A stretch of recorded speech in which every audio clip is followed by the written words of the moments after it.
The Bert Show. What's trending now? Go! Kristen knows. It's the Bert Show's entertainment buzz. Chris Harrison, former host of The Bachelor, is making his television comeback with a morning show and a reality dating series.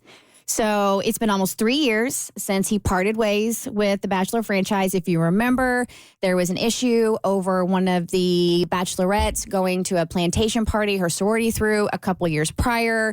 He defended her. People came after him. He apologized. Apology wasn't really accepted. And he ended up just stepping away, right? So now that we're some 3 years removed, he signed a deal with Dr. Phil's upcoming new streaming and broadcast network. So he will be co-hosting the morning show with his wife, Lauren Zima, and the show is expected to debut either this fall or this winter. Now, details about the reality dating series are limited. However, Dr. Phil promises it'll be unique and addictive. But he's making his way back to TV. Okay. I almost forgot the reason why he was canceled in the first place. Well, I didn't because I was doing research for the story.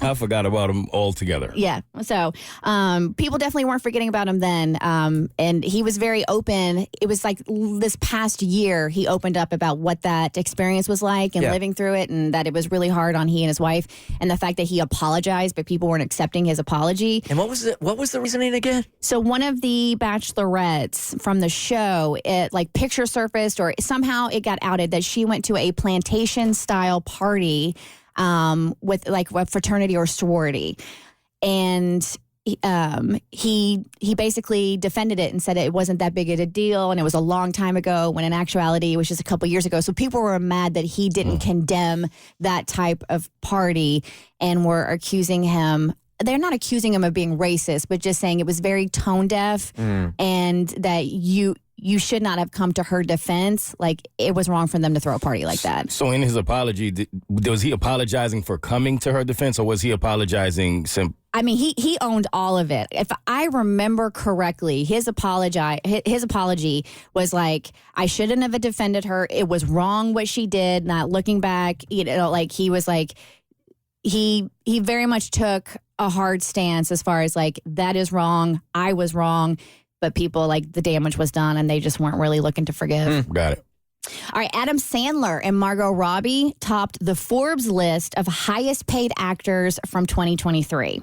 Adam Sandler earned $73 million, largely from his partnership with Netflix. So, $73 million per year. It's not bad. And then Margot Robbie ended up with $59 million, obviously mainly from her role in Barbie. So I didn't know if you guys had any more guesses who rounded out the top 10. So again, highest paid actors from 2023. First of all, good for Adam Sandler, only because he's such a nice guy. He deserves that kind of cash. Because he will do good with it. Movie's kind of trash, but he's a very, very nice guy. Yeah, a couple good ones in there. Yeah.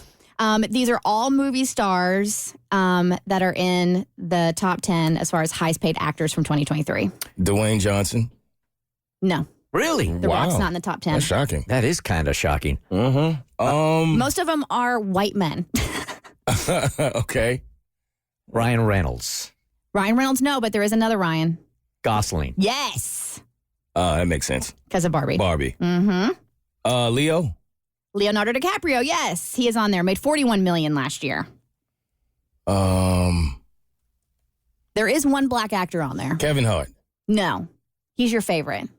Denzel? Yes. Oh, yeah? Made $24 million last year. Nice. A far cry from the $73 million in the top spot, but Yeah. Let's focus on the positive. still not bad. He ain't broke. Aside from Margot Robbie, the only other woman in the top 10 was Jennifer Aniston, and she made $42 million. Okay. Rounding out yet Tom Cruise, Matt Damon, Jason Statham, and Ben Affleck. Gotcha. Okay. Now, after 6 years of dating, it's being rumored and reported that Chris Martin and Dakota Johnson are supposedly engaged and that Gwyneth Paltrow gave her blessing. Oh, yeah? Not sure why you would need your ex to give your blessing, but it is the tabloids. Well, they have had a very healthy breakup. Weren't they the conscious uncoupling? Yes. Couple, Conscious. right? You're correct. And yeah, they don't consider their marriage not working a failure either. And they handled it with like high road the entire way. And if you look, if you're on social media and you see the interactions between Gwyneth Paltrow and Chris Martin and Dakota Johnson, they all they do hang out together. They do things together with the kids. It's been reported that Gwyneth and Dakota are actually good friends. Gwyneth described her as an adorable, wonderful person. And then also Dakota just came out talking about Chris Martin and Gwyneth Paltrow's kids. They have a 17 and 19-year-old. And she says, I love those kids like my life depends on it with all my heart. So she's taken like being a stepmom very seriously. But yeah, they have a very nice little family unit, which I think it's what you kind of strive for if you go through a divorce. Absolutely. If you use TikTok, be warned. More music is about to be removed in your next Entertainment Buzz on The Bert Show. The Bert Show.